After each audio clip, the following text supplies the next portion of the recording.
আমি তোমাকে ক্ষমা করলে আমার ছেলে কিন্তু তোমাকে ক্ষমা করবে না। আমার ছেলে যদি একবার জানতে পারে তুমি ওর বাবা, তাহলে কিন্তু ও তোমাকে মেরে ফেলবে। মা, ওই তোমার ছেলে চলে এসেছে।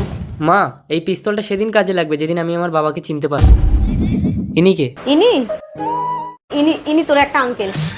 সরি আঙ্কেল, আসলে আমি যখন পেটে ছিলাম আমার বাবা আমার মাকে ফেলে দিয়ে চলে গেছিল, সেই জন্য আমার বাবাকে আমি যেখানেই খুঁজে পাবো সেখানেই গুলি করে মেরে দেবো।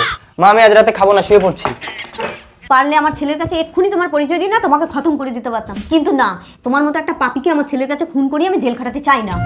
আমাকে ভুল বোঝো না মৈত্রী, চলো শুয়ে শুয়ে সারা রাত আমি তোমাকে সব বলবো। আমার সাথে আর তোমাকে শুতে হবে না। আমার ছেলে যদি দেখে ফেলে কি বলবো? তুমি আমার স্বামী, ভদ্রভাবে ছেলের কাছে কি ঘুমিয়ে পড়ো, যাও। মৈত্রী, এই জন্য মায়ের সাথে তোমার বিচ্ছেদ হয়েছিল, তুমি তোমার বউকে পটাতে পারলে না।